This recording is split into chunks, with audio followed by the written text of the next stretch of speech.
پاک کر دے. اب آپ سنیں، پاک کر دے یہ قاعدہ بن گیا تو سمجھ میں آتا ہے کہ امام حسین کو پاک کر دے.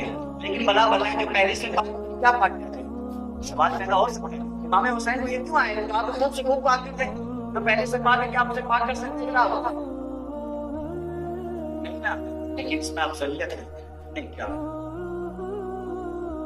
مائے مطلق ہوتا ہے، مائے مطلق یہ ویدیانتی میں یا دیگر جتنے فقہ ہیں، فقہ شافعی، فقہ مالکی، فقہ جعفری، یہ ہم لوگ امام اعظم اپنے آپ کو حنفی کہتے ہیں. شافعی، مالکی، حنبلی، جعفری وغیرہ ساری فقہ کا قاعدہ بن گیا ہے. غور سے سنیے گا. سمندر کا پانی، آسمان سے جو پانی آتا ہے بارش کی شکل میں، آسمان کا پانی، کنویں کا پانی وغیرہ وغیرہ، یہ سارے پانی پاک ہوتے ہیں. یعنی آپ سمندر کے پانی سے نہا سکتے ہیں بغیر کسی چادر پر ڈال کے، یہ پانی پاک ہے. آسمان سے جو پانی آتا ہے اس میں بھی آپ ہو کر نہا سکتے ہیں بغیر کسی چادر پر ڈال کے. لیکن آپ ایسے نہیں چادر سے نہائیں اور چادر پر کوئی غلاظت رکھتا ہے اس سے اگر پانی آئے، ایسا نہیں. تو آسمان سے ڈائریکٹ پانی آتا ہے، نہا سکتے ہیں، یہ پانی پاک ہے. یہ مائع مطلق ہے. ایک اور پانی ہوتا ہے جو پاک ہوتا ہے لیکن اس میں یہ طاقت نہیں ہوتی کہ وہ کسی اور کو پاک کر سکے، وہ مائع مستعمل ہے. وہ مائع مستعمل ہے. یعنی جیسے وضو کا پانی ہم نے اس نے کیا نہایا ہوا جو پانی گرا، پہلے کے زمانے میں گڈھے ہوتے تھے، اب تو ایسے کوئی معاملہ ہی نہیں، سیدھا پانی نالے میں جاتا ہے. لیکن پہلے کے زمانے میں ہوتے تھے. آج بہت سے لوگ وضو کا پانی گر جاتا ہے تو جمع ہوتا ہے جو وضو وغیرہ کا پانی جسم سے لگ کر گرتا ہے وہ پانی مائع مستعمل ہے. یعنی اس پانی سے آپ دوبارہ وضو نہیں کر سکتے. کسی نے صرف پانی استعمال کیا، پانی بچا کے پھر چاہے اس پانی سے وضو کر لے تو دوبارہ وضو کہیں نا وضو نہیں ہو سکتے. آپ ہمارے نام میں جواب دیں ٹینشن لیتے ہیں وضو نہیں کر سکتے. یہ بات سمجھ میں آئی. یہ مائع مستعمل ہے. ایک بار استعمال کر لینے کے بعد جو پانی اس کو استعمال کیا اب دوبارہ اسے استعمال نہیں کر سکتے. نہیں کر سکتے. یہ بات تو سمجھ میں آتی ہے، مائع مستعمل ہے. اب یہ طاہر ہے. پہلا پانی جو ہے وہ طاہر بھی ہے اور مطہر بھی ہے. جیسے آسمان کا پانی، سمندر کا پانی، کنویں وغیرہ کا پانی یہ طاہر بھی ہے اور مطہر بھی ہے. یعنی پاک ہے اور پاک کرنے والا بھی ہے. اور دوسرا پانی جو صرف پاک پاک نہیں کر سکتا. اب آ جاؤ، اللہ فرما رہا ہے اے نبی میں تو یہی چاہتا ہوں کہ تمہارے اہل بیت کو خون سے خوب پاک کر دوں. بلا سوا میں کہنا چاہتا ہوں کیسا پاک کہتے ہیں، ایسا پاک اسے پاک کر دے گا جو اسے محبت کرے گا. نعرہ تکبیر، نعرہ رسالت، نعرہ رسالت، ذکر شہدائے کربلا، ذکر شہدائے کربلا. کیا تماشا ہوا اسلام کی تقدیر کے ساتھ، کیا تماشا ہوا اسلام کی تقدیر کے ساتھ. قتل شبیر ہوئے نعرہ تکبیر کے ساتھ. سبحان اللہ. جناب ایک پانی ہوتا ہے، سمجھ میں آئی بات، جو پاک ہے اور پاک کرنے کی صلاحیت نہیں رکھتا، اور ایک پانی جو پاک بھی ہے اور پاک کرنے کی صلاحیت رکھتا ہے. تو یہ جو اہل بیت ہے، حضرت نبی کونین صلی اللہ علیہ وسلم، علی، فاطمہ، حسن، حسین، یہ پاک بھی ہے اور ان سے جو جو محبت کرتا ہے وہ بھی پاک ہو جاتا ہے. تو اب ہمیں بات سمجھ میں آ گئی کہ اگر ہمیں پاک و صاف ہونا ہے تو غلام اہل بیت ہو جاؤ. حضرت امام حسین شہدائے کربلا، اس کے بنسبت میں آپ باتیں کروں. آپ لوگوں نے صلی اللہ علیہ وسلم حضرت امام حسین علیہ السلام آپ اہل بیت میں تیسرے امام ہیں، یعنی اہل بیت میں آپ تیسرے نمبر پر گئے۔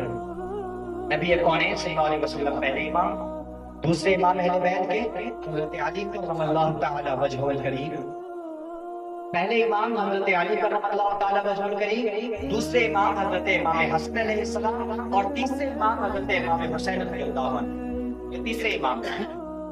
آپ کے والد گرامی کا نام حضرت ابو بکر ہے، حضرت امام حسن کے والد گرامی کا نام حضرت علی ہے، اور آپ کی والدہ کا نام حضرت فاطمہ الزہرا سلام اللہ علیہا ہے۔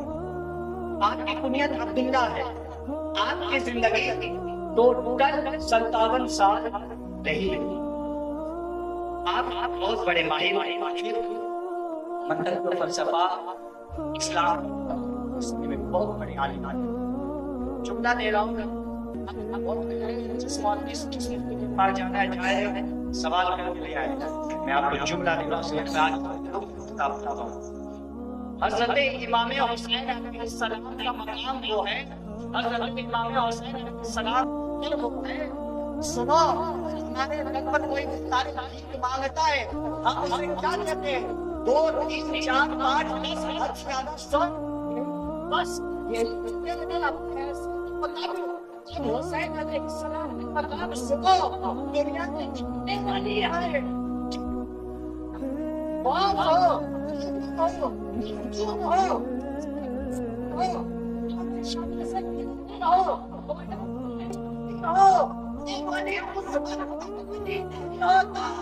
جب تک حسین کے در کا سوال ہی نہیں ہوتا،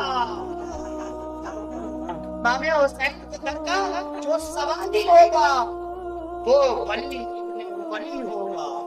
سنیں، امام حسین علیہ السلام وہ ہے جن کے در کی خیرات پا کر حضرت حسن بصری امام بنے، حضرت امام رازی امام بنے، امام غزالی امام بنے، امام حسین خیرات امام بخاری حضرت حدیث میں امام بنے ہیں، امام حسین کو خیرات کو چھاٹا ہے تک امام بنے ہیں، حضرت امام غلامی نہیں ہے امام بنے ہیں، اور ہمارے اور آپ امام سب سے بڑا امام جس سے امام اعظم کہتے ہیں کہ اگر وہ 2 سال نہ ہوتے ہاتھوں کو برباد ہوتا، وہ 2 سال نہ آتے کہتے ہیں بیت کی غلامی حضرت جعفر صادق کے در میں نے 2 سال گزارے ہیں۔ اعظم کیا کرے ہیں تو پہلے اہل بیت کے در کی غلامی ہے، پھر جا کے آپ امام اعظم بنے، امام اعظم بنے۔ اہل بیت کا تذکرہ ہم لوگ اہل سنت ہیں، اور افسوس کے ساتھ میں کہتا ہوں مدرسے میں پڑھتا ہوں اور اللہ کا شکر ہے خاص نوبت کا طالب علم ہے، میں تحقیق بھی کرتا ہوں، لکھتا بھی کیا بدقسمتی سے ہمارے اندر ناسبیت ہوتی چلی جا رہی ہے کہ ہم ذکر اہل بیت کرتے ہیں، لوگ کہتے ہیں شیعہ ہے، ذکر اہل بیت کرتے ہیں، ذکر اہل بیت کرے لوگ کہتے ہیں شیعہ ہے، یہ علی کرتا ہے شیعہ ہے۔ نہیں جناب، آپ کی تحقیق کمزور ہے۔ ذکر اہل بیت کا تذکرہ کرنا شیعہ نہیں ہے، بلکہ صحابہ کی گستاخی کا نام لفظی ہے، شیعہ ہے۔ ہم تو صحابہ کی محبت کرتے ہیں، اور اہل سنت اتنا مضبوط ہے کہ ایک ہاتھ میں دامن اہل بیت ہے تو دوسرے ہاتھ میں دامن صحابہ ہے۔